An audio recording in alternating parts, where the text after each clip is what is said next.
The original Firewall Zero Hour was released on August 28th, 2018 for the original PSVR 1 to overall very positive reception. The game required a cool-looking controller in the shape of an odd-looking gun that you needed to use to play the game, as the limited functionality of the controllers for the original PSVR 1 looked like wands, essentially. Press buttons to open doors, throw grenades, reload, interact with items, stuff like that. More than anything else, the overall game was a hit. People loved it, and I remember seeing videos about it online and thought, man, I need to buy a PSVR 1 and play this game. Even with the controller that came with the game, I never got a PSVR 1 because I hated those wands. Fuck! I would see other VR systems and think, man, what's Sony doing? Just release some new controllers for that system. I didn't want to control the way they had it set up in some of the games. So I waited. Got a Quest, PCVR, stuff like that. Incredible. And the PSVR 2 happened. Had to get that. So let me ask this. Why is a modern VR system, PSVR 2, with a PS5, with excellent VR controllers, playing the same way as a game that came out in 2018, and it was made that way because of the limitations of the hardware?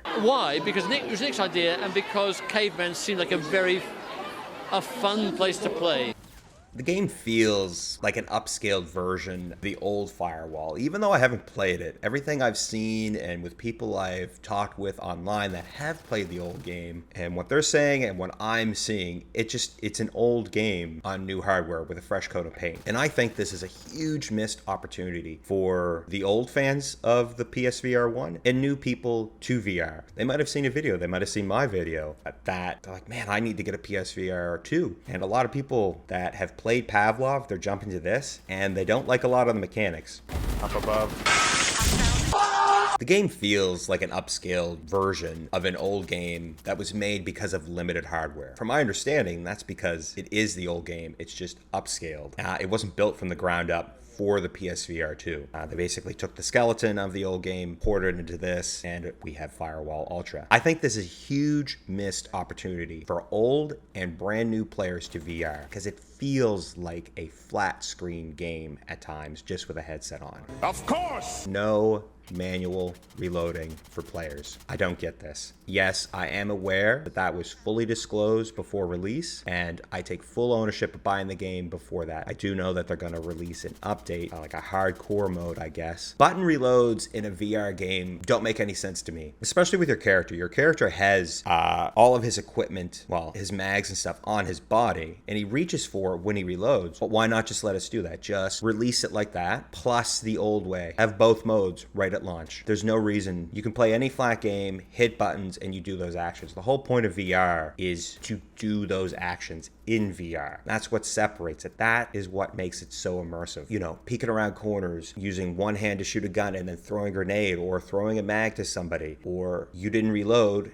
and you're in the heat of things and you need to reload and you fumble your reload. It's an incredible experience that you can only get with VR. In a modern game, yeah, they can have mechanics that your gun jams, you can do a quick reload with a button press, but been there, I've done that. I'm an older guy, and VR is that experience that you can't really get in other places. You can be a better shot, but someone might be better at reloading and they can outgun you, or vice versa. And it not being here in such a tactical game, it's just, I can't get over it. I can't get over it. I was playing with people last night, and I was with a team that they had played the old Firewall, and they educated me on some terminology that I didn't quite get. Yeah, I'm right behind you. Double down. Look behind you. Oh, I'm so sorry. I didn't know what you were talking about. Yeah. Oh, shit. Damn. I did not know what double down meant. Oh, you didn't play the game. But he couldn't understand it because he had played Pavlov, and then jump into this, he just couldn't understand it. Because if you just played the original PSVR 1, again, you would be limited with that hardware. And now that there's excellent hardware, there's really no need for this. I know I keep harping on about this. Looks like I have to reassess your capabilities. Switching your guns with a menu instead of using your body. You have a body, you have mags, but you can't do anything? You essentially, to navigate menus at any point, and even to select your two different guns and your two pieces of tactical equipment, you have to look at those items to select them. You'll have that in your hand.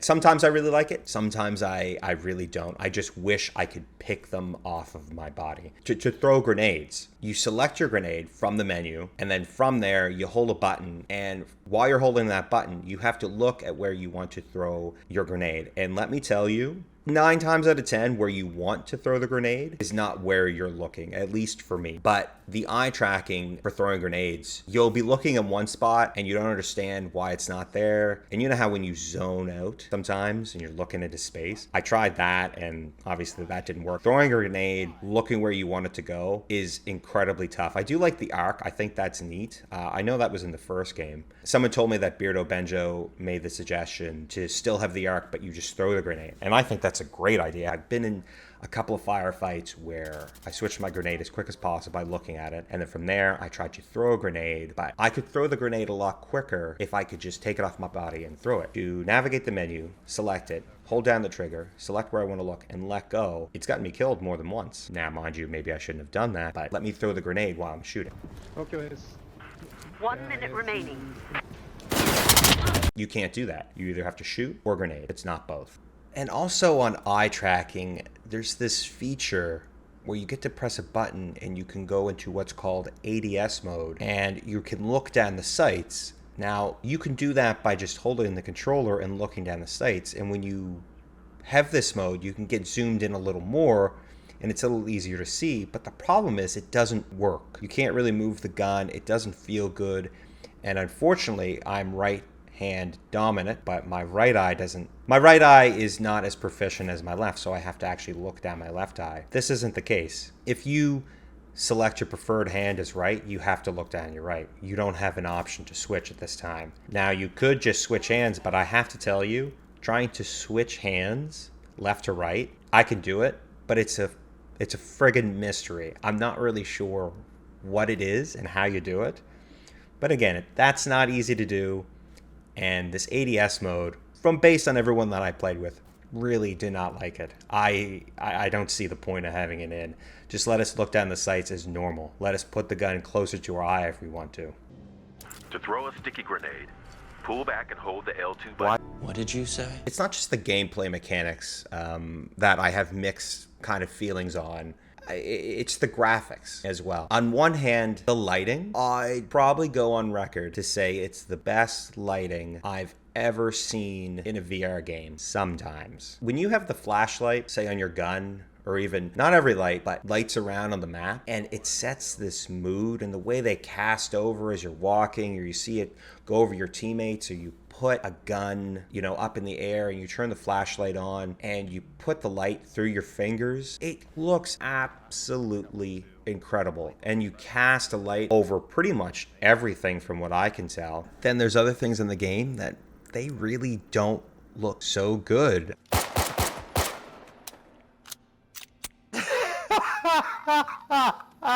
I mean, the watch looks like a pile of mud. The keyboard and mouse look really off. Some of the textures look super muddy, and then some of them look super crisp.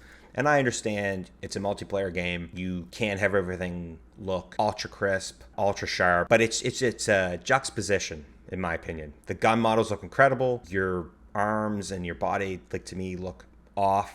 The lighting looks incredible, but then some of the environments and stuff look super muddy. It's just a really weird contrast at times. I think it's more so it's because it's an old engine for new hardware. Everyone's body, the way you hold guns and stuff, the way your arms move in your body, like your elbows are constantly in your body, it looks really bad. And What the hell was that?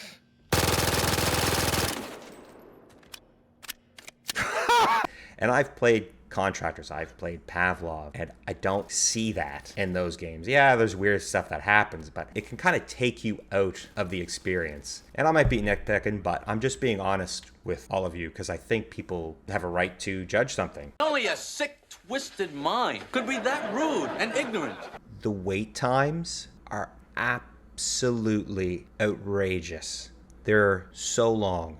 And that really wouldn't be a problem if you'd be able to do something. So you have a hub, you're waiting in like a briefing room, there's a hallway, and then through that hallway there's a shooting range. You can shoot in there, and there's, a computer that you can buy guns with currency that, I'll get to that. And there's tool benches that you can tweak your guns. Again, I'll get to that. Aside from the shooting range, there's nothing to do. You can't pick anything up. There's nothing really to interact with. You can talk to everybody. There's nothing else to do except for wait. And if nobody's talking, it can be pretty boring. But there is one thing. There's a whiteboard in there. Why not give us some markers? Why not give us an eraser so we can draw some stuff? Draw out a plan for the next map. Anything like that. Just something to kill the time. I was waiting more to play rounds than I was playing rounds, unfortunately. I don't know if it's my internet. I don't know if it's people aren't playing the game. But it was absolutely brutal. And a lot of people complained with that. And I don't really understand what the deal is. But on top of the wait times, when you're in the room waiting, you can't vote for the map you want to play. You can't change the game mode if you're with a group of people and you want to change it to play Xville, for instance, like the co-op mode where you battle AI. You just pick that one mode and you wait. And in between rounds as well, you cannot change your map. You can't vote for a map. The game will just put you in. And sometimes I will play the same map over and over and over again, which is very strange. I'm not really understanding why that is the case. Having great hardware, great controllers, and a great headset should have sent this as one of the must-have PSVR 2 games, but it just sadly isn't the case. When the game clicks with a team that is talking, having a good time, coordinating, it is an absolute dream. It harkens back to my days playing SOCOM 2 on the PS2. But it feels like it's stuck in the past, catering to limited hardware that just doesn't exist anymore. We have a PS5, we have a PSVR 2, great headset, great controllers. Why was it released like this? Like I said earlier, have both modes in. Have the hardcore mode and have this catered mode with the buttons for maybe an easier break-in period. And yes, I was aware of all of this, at least the manual reloading, before I made the purchase, but I wasn't expecting this entire overall package. It feels like this game I could be playing on a flat screen with a controller. It's missing the full motion controls. There's a lot of bugs that need to be fixed, and just a little longer in the oven. I'm thinking Christmas time. If they were to release this close to Christmas, it's sad as the first one is the reason I wanted to own a PSVR 1 in the first place, but never did. I waited, I got the second one, excited about this game, and now we're here. It's kind of a weird twist of fate on my part. And I haven't even really spoken too much about what looks to be microtransactions. I mean, there's operators and the grind for crypto and these other points. I can't remember what they're called at this moment. I'll put a little thing on the screen here. It just seems crazy. Like you'll play and play and play and it won't amount to really anything. So I'm really hoping that they're not introducing large microtransactions for you to get that stuff. Because to me, VR is the one safe place where that stuff isn't poisoned yet by industry standards. So with all that said, it still sounds kind of crazy. I do love the idea of this game. I love when you're with a group of people that click, but it just needs an update. It shouldn't have been released the way it did. But let me know your thoughts. Are you enjoying it? Do you hate it? Do you think I'm out of my mind? Let me know. And as always, thank you very much for your time. Let's try that again. Oh.